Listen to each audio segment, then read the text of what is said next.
For 3 centuries, the Nossa Senhora do Cabo lay silent beneath the Indian Ocean, a Portuguese vessel seized by pirates in 1721, then swallowed by the tide. But in July of last year, divers off the coast of Madagascar saw something that shouldn't exist. And this week, archaeologists confirmed what they'd only suspected. The wreck is real, the cargo is intact, and what lies scattered across that shallow seabed connects to a heist valued at $138 million. It began as routine site mapping near Ile Sainte-Marie, a small island off Madagascar's eastern coast, long known as a pirate haven during the golden age of piracy. The island's natural harbor provided shelter from storms and concealment from naval patrols. For decades in the early 18th century, it served as a provisioning station, a black market, and a graveyard for ships that never made it home. European powers knew pirates operated there, but the island's remoteness and the lack of strategic value made enforcement impractical. So it remained a sanctuary, a place outside the law, where men who lived by violence could find temporary peace. Divers working with the Center for Historic Shipwreck Research were surveying the shallow coastal waters in July 2025 when they detected a debris field between 10 and 20 meters deep. The site sat on a sandy bottom, partially obscured by coral growth and sediment. It wasn't marked on any chart. No local fishermen had reported it. It had simply waited,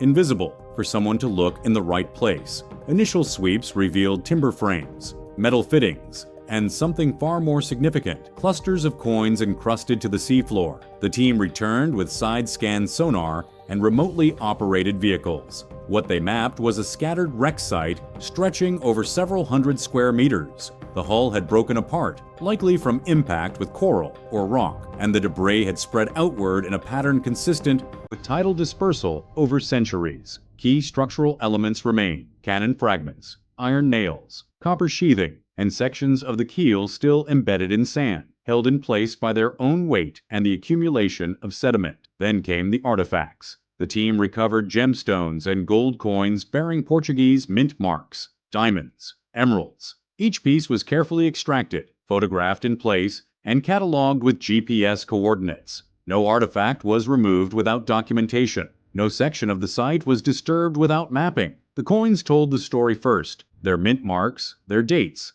their denominations, all pointed to a specific cargo, a specific ship, a specific moment in history. The artifacts align with historical records of the Nossa Senhora do Cabo, a Portuguese vessel taken by pirates at Ile-de-France, now Mauritius, in 1721. The ship had been a ghost in the historical record, mentioned in Admiralty reports, referenced in trial testimonies of captured pirates, cited in colonial correspondence between Goa and Lisbon. But no wreck had ever been located. No physical evidence had ever surfaced. It existed only in documents, in the margins of history, as one more vessel lost to the vastness of the ocean. Until now, this isn't just treasure. It's a fixed point in history, a ship caught between empire and anarchy, its final resting place now confirmed after 300 years of speculation. The wreck offers the first physical evidence linked to Olivier Levasseur's operations in the Indian Ocean, one of the most elusive pirate captains of the era, known as Buse,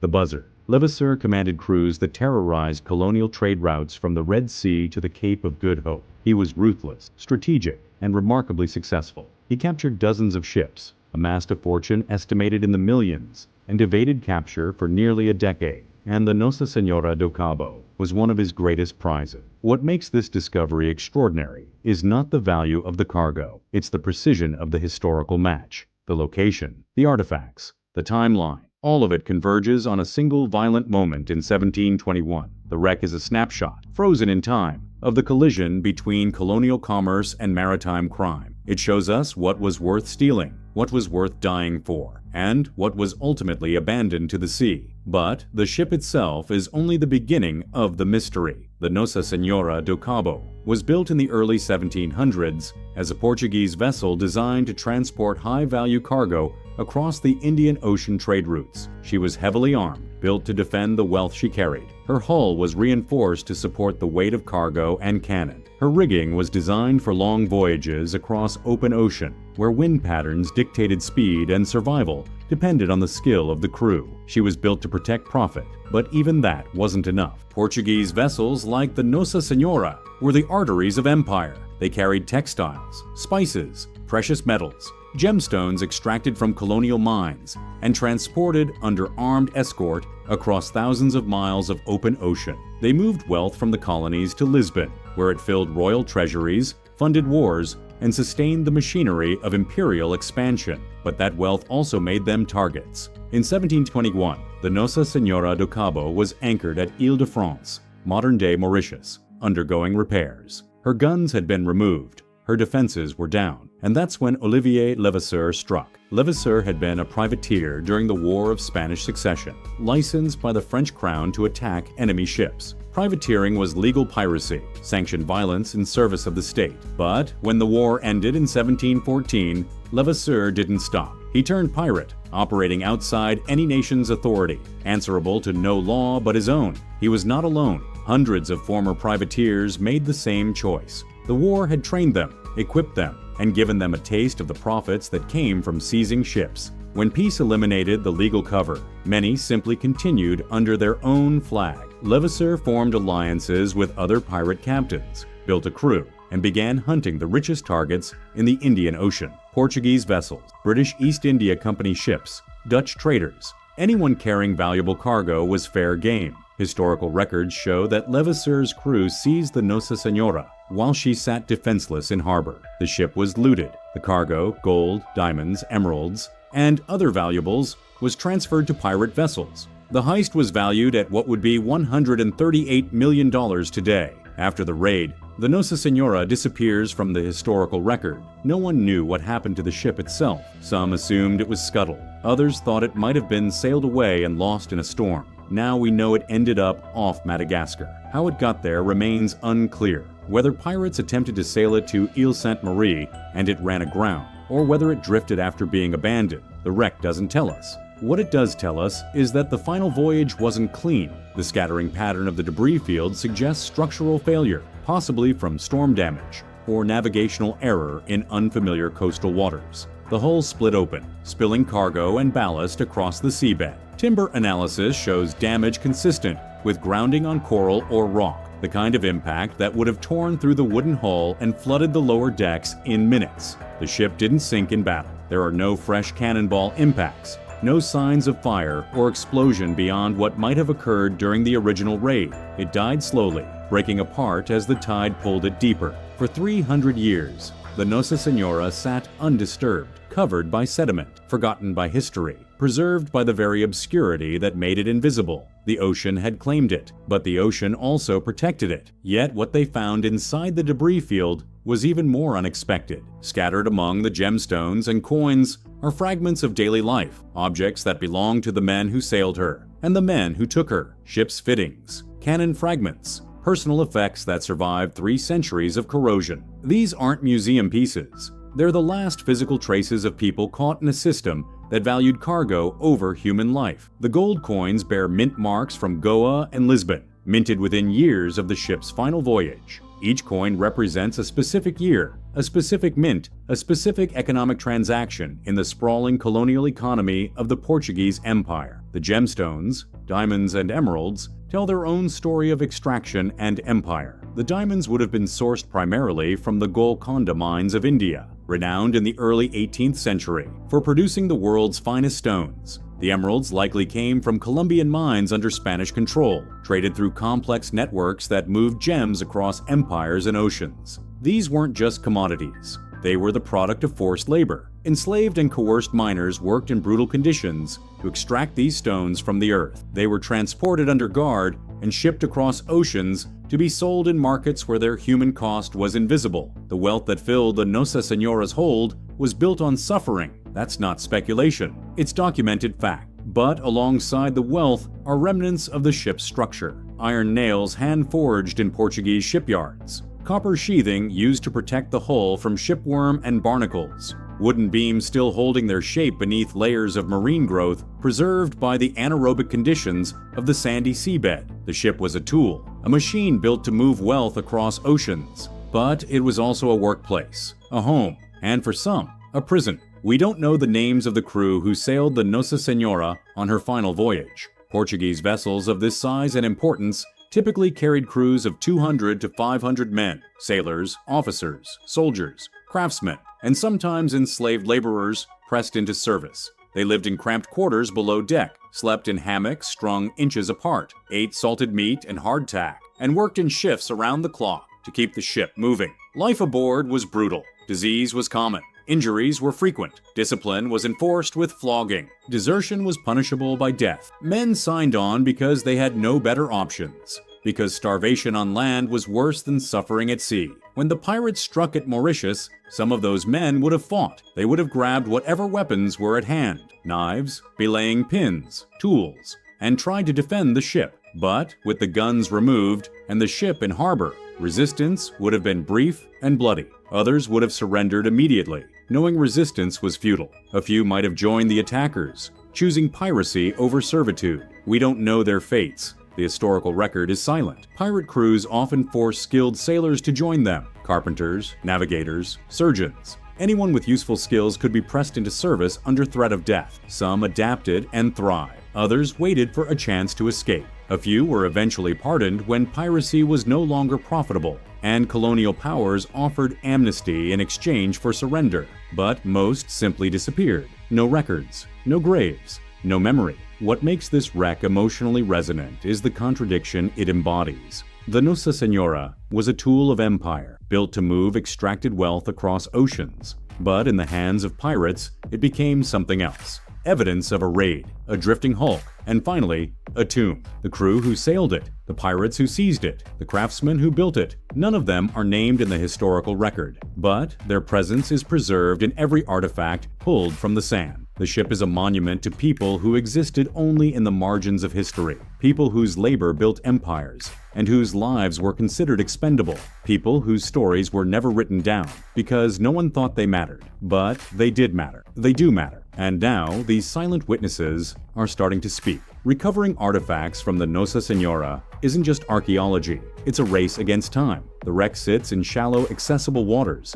which makes it vulnerable to looting, environmental degradation, and accidental disturbance. Recreational divers pass over the site, fishing nets drag across it, storms churn the sand, exposing new sections of the debris field while burying others. Every dive is carefully choreographed. Every object is mapped in place before it's touched. Because once an artifact is removed from context, its historical value diminishes.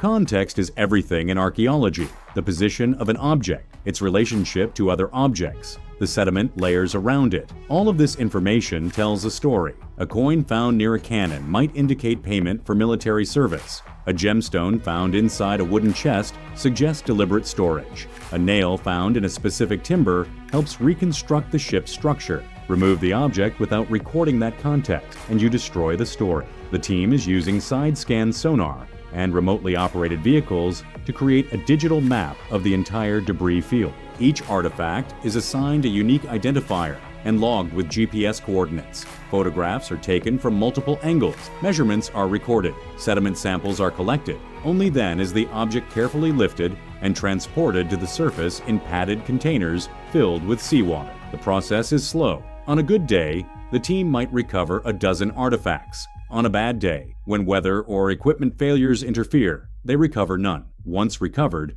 the artifacts undergo desalination and stabilization in a controlled lab environment in Madagascar, a process that can take months. Metal objects are placed in electrolytic baths to remove chlorides that would otherwise cause ongoing corrosion. Iron that's been submerged for 300 years is chemically unstable. Exposure to air accelerates decay. Without treatment, a recovered artifact can disintegrate within weeks. Wooden timbers are treated with polyethylene glycol to replace water in the cell structure and prevent collapse as they dry. Wood that's been waterlogged for centuries loses its structural integrity. The cells are swollen with water. As that water evaporates, the wood shrinks, cracks, and crumbles. The polymer treatment preserves the original shape. Gemstones and coins are cleaned under microscopes, grain by grain, to preserve surface details. Encrustation is removed with dental tools and chemical baths. The goal is to reveal the original surface without damaging it. The goal isn't just to preserve the objects,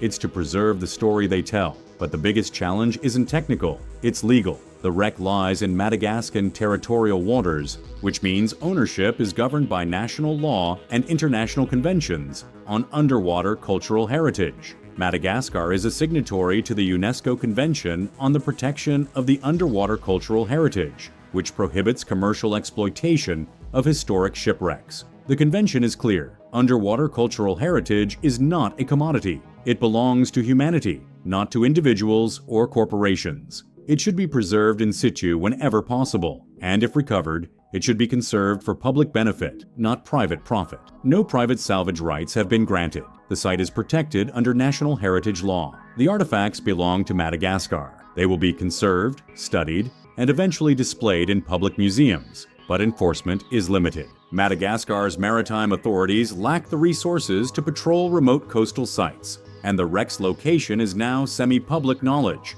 News of the discovery has spread. Treasure hunters, amateur divers, and opportunistic salvagers know where it is. With the historical haul valued at $138 million, the risk of illegal salvage is real. Phase 2 of the excavation is planned for mid-2026, including 3D digital reconstruction of the hull and increased site monitoring using underwater sensors and regular patrol dives. The team is working with local authorities to establish a protected zone around the wreck. Buoys will mark the perimeter. Surveillance equipment will detect unauthorized activity. There are preliminary plans to display recovered artifacts at a Madagascar National Museum by late 2026, with potential traveling exhibits to international maritime museums for educational purposes. The goal is to make the discovery accessible to the public while ensuring its preservation for future generations, because what we do next will decide if this history survives another century. The identification of the wreck as the Nossa Senhora do Cabo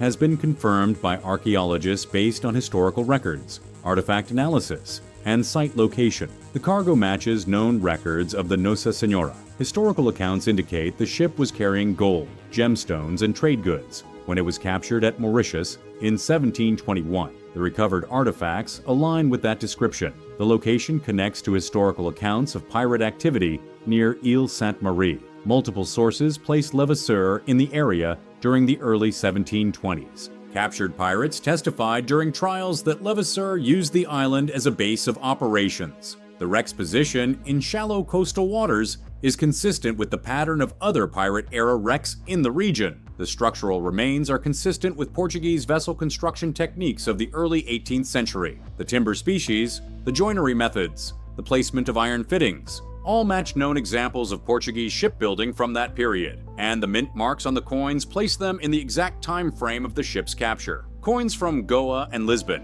minted in the years before 1721, would have been in circulation precisely when the Nossa Senhora was operating. The historical value of the heist, $138 million in today's terms, represents the scale of what Levasseur's crew seized from the ship in 1721. But archaeologists emphasize that the wreck's historical significance far exceeds any monetary appraisal. The wreck is one of fewer than a dozen confirmed pirate-era sites in the Indian Ocean, and the only one directly linked to Olivier Levasseur. It will rewrite what we know about pirate logistics, colonial trade routes, and the economic impact of maritime crime in the 1700s. It will provide new data on ship construction, navigation practices, and the material culture of early modern seafaring. It will add a chapter to the history of Madagascar's role in global trade networks. It will show us in physical terms what piracy looked like, not the romanticized version from novels and films, but the reality: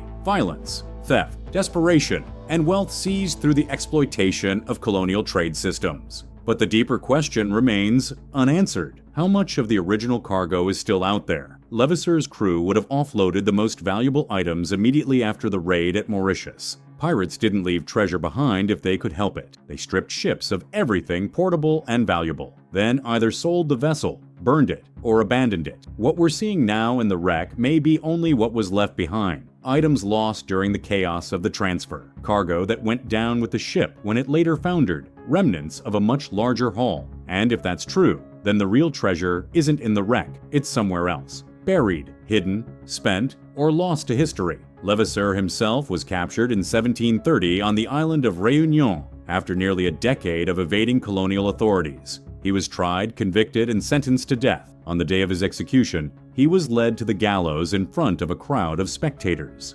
Legend says that before the noose was placed around his neck, he threw a piece of paper into the crowd and shouted, "Find my treasure if you can." The paper allegedly contained a cryptogram, a coded message revealing the location of his buried fortune. Treasure hunters have been searching for it ever since. Cryptographers have analyzed the supposed cipher. Expeditions have been launched to remote islands across the Indian Ocean. No one has ever found it. The story may be apocryphal, it may be myth, but it's persistent, and it reflects a deeper truth, that Levasseur's legacy is still unresolved. His fortune was never accounted for. His treasure, if it existed, was never recovered. The Nossa Senhora is a clue, but the full story is still beneath the surface. Beneath 300 years of sand, salt, and silence. The wreck tells us what was lost, but it doesn't tell us what was saved. The ocean is a vast archive. It holds more history than all the museums and libraries on land combined. Every shipwreck is a time capsule. Every artifact is a message from the past.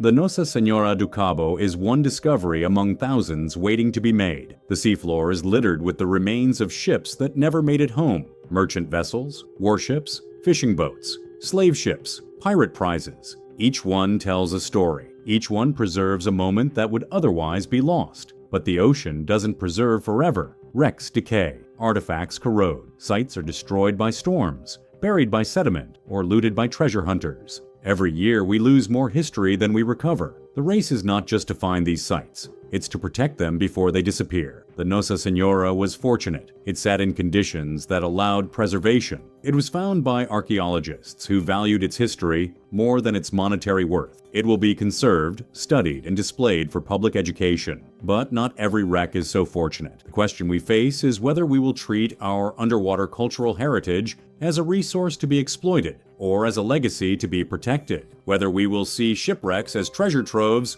or as irreplaceable historical sites. Whether we will prioritize profit or preservation. The Nossa Senhora gives us a chance to make the right choice. The artifacts recovered from the wreck will be studied for decades. Historians will analyze the coins to trace trade networks. Archaeologists will reconstruct the ship's journey from construction to capture to final resting place. Conservators will preserve the objects for future generations. And somewhere, beneath the surface, the rest of the debris field waits. More artifacts, more stories, more connections to a world that existed 300 years ago and still shapes the world we live in today. The ocean holds the answers. We just have to listen, respect the past, preserve the deep, and keep your eyes on the horizon.